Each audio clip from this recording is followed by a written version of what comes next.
Welcome to my channel. I'm AmandaMuse, and today we're going to be talking about 5 books you might want to add to your Kindle or your wish list. Just make it happen because they're really good reads. Am I picky about what I read? Kinda. Like, I don't want it to suck. So I'm a big fan of Goodreads, where you can check the reviews. Hot coffee, am I right? Oh, so good. And of course, recommendations from friends. So we're friends. I'm gonna recommend some books to you that I thoroughly enjoyed. Leave your suggestions below and I might add them to an upcoming video. 5 books in no particular order. Okay, we're gonna start with this one. Yearbook by Seth Rogan. Blew my mind, thoroughly enjoyed it, laughed my ass off. Is Seth Rogan my favorite person? No.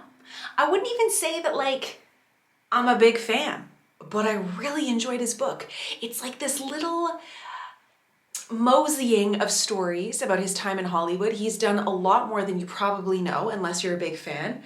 I really enjoyed this little peek behind the curtain of life in that world, and he's funny as hell. I actually had taken a trip, the only trip I took in a very long time, to New York, and as I was flying there, I was reading it on my Kindle and could not stop laughing on the plane. Like, I was trying to stifle my giggles, but I couldn't. Thoroughly enjoyed it. I would give this book a 10 out of 10. Or are we doing it out of 5s? A 5 out of 5. So good. Second book, it's definitely a departure from the style that is Yearbook by Seth Rogan, and it is called The Choice, Embrace the Possible, by Dr. Edith Eger. I enjoyed this book. It is her experience having survived the Holocaust, so if that gives you a framework for what it's about. However, it isn't what you might expect. I think you may expect this doom, this heaviness, which is real and present because of naturally the topic and the experience. But there is just this glimmer of sunshine throughout it, this glimmer of hope that I think we really need right now as a society, as a culture. I know that for myself, I've experienced some hardships over the last 2 years, and this book just uplifted me. And you take her advice because of the life she's lived, and it was incredible. Even the element of the marriage and the relationship part, really interesting. Highly recommend.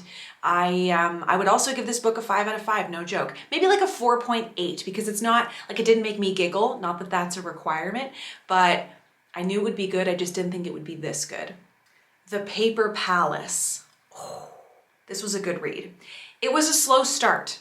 So if you can get past the slowness of the start of this book, I was like, please make it better. The way that it weaves and flows, there is this whole element of water and swimming in this novel, and you feel it. And her experience as a woman getting older, the layers of motherhood and young woman and love affair and the love for the husband versus the love for someone else, the mother-daughter relationship. It is an exquisite read. It makes me think of summer. It makes me think of slow burn. The word slow burn comes to mind. I really enjoyed this book, and I feel like the ending, if you've read it, and no spoilers, it sits with you. You feel like you want to discuss it with someone. I really enjoyed this book. Although I nearly put it down because I just was like, please make it get better. I read right before I go to bed. So the book needs to like keep me entertained, you know? And it did. And once that little switch happened, I loved it. Now I'm screwing up with the ratings. 4.3, 4.5, because it was a slow start and I didn't love that, but gets you. It gets you because we are complex, layered, flawed humans. Very enjoyable. The Midnight Library by Haig. Is that the word there? Oh, and by the way, I didn't even say, The Paper Palace is written by Miranda, Cowley, Heller. Real good. Let's talk about The Midnight Library by Haig. This book had come up in a lot of, blog lists that I had read, because I tend to be that person that's like, give me the top 10 reads of 2022. I'm that person. I don't want to waste my time with a crappy book. That's it. I enjoy reading. I've really enjoyed reading in the last few months. I usually read over the Christmas holidays, but then I've kept it up and I read nearly every single night, actually. But anyway, I like to check lists, and this book kept popping up, The Midnight Library. When I check the reviews on Goodreads, and sometimes I don't like reading like reviews from the masses, because if you tell me something's wrong with a book, I might fixate on that, and like that person's opinion becomes my own opinion. So there's that. The book itself is a bit of a simple read. It's lighthearted, and I feel like I needed that. And it was just lovely, like a really simple message. And without giving anything away, a person just chooses to stop living. And when they do, they end up in this midnight library.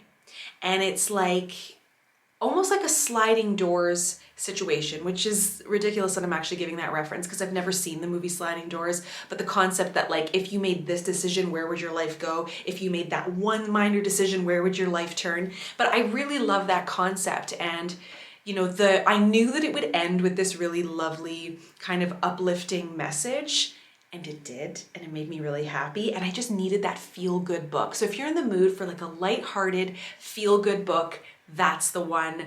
Nothing super heavy going on. Despite the fact that it is about a person choosing to not live anymore, the messaging is really light and wonderful. And I enjoyed it. So I would say I'd give this one like a 4 out of 5. Am I at number 5 already? What have I told you about? So I told you about number 5. This is the book I'm going to end with today because I think 5 is plenty, and then I'll give you 5 more in a few weeks' time. But this one is called The Push, and it is written by Ashley Audrain. So Ashley Audrain, The Push. I was a little hesitant because it's not my type of book, a little bit suspenseful, but I loved this book. It's dark. It is a dark version of motherhood, and I really enjoyed it. I don't know what I can tell you because I don't want to give too much away, but like, how does she describe it? They describe it as a tense, page-turning psychological drama about the making and breaking of a family and a woman whose experience of motherhood is nothing at all what she hoped for and everything she feared. Blythe Connor is determined that she will be the warm, comforting mother to her new baby Violet that she herself never had. But in the thick of motherhood's exhausting early days, Blythe becomes convinced that something is wrong with her daughter. She doesn't behave like most children do. Or is it all in Blythe's head? Her husband Fox says she's imagining things, and the more Fox dismisses her, the more Blythe begins to question her own sanity, and the more we begin to question what Blythe is telling us about her life as well. You need to read this book. I feel like there's a lot of mamas who watch me. There's a lot of stuff about motherhood that is not sparkly and fun. And this book touches on all of it. It also touches on some of the sparkly fun things, but there's like, because it's this psychological drama, which I never read, but I'm really don't know why I haven't read them because I was so entertained, such a page turner. Like, you feel validated, but then confused. You're like, is that real? Like, what, was she real, or is this postpartum depression? Like, what's happening here? It was a good read. Not scary. I don't do scary movies, but this book, page turner, thoroughly enjoyed it. Those are 5 books I would recommend. If you read one, let me know. If you've read any of those, let me know. And also, what should I read next? I'm currently reading Circe, and that is by, what is her name? I read all of my books on Kindle, mostly.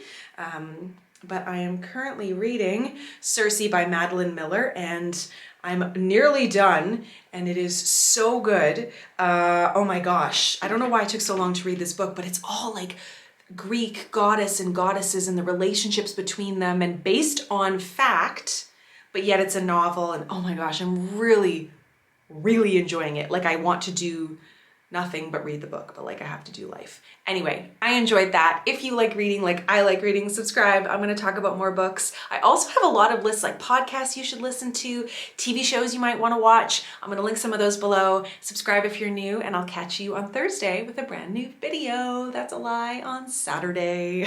I changed my upload schedule. I'll see you on Saturday. Okay, bye.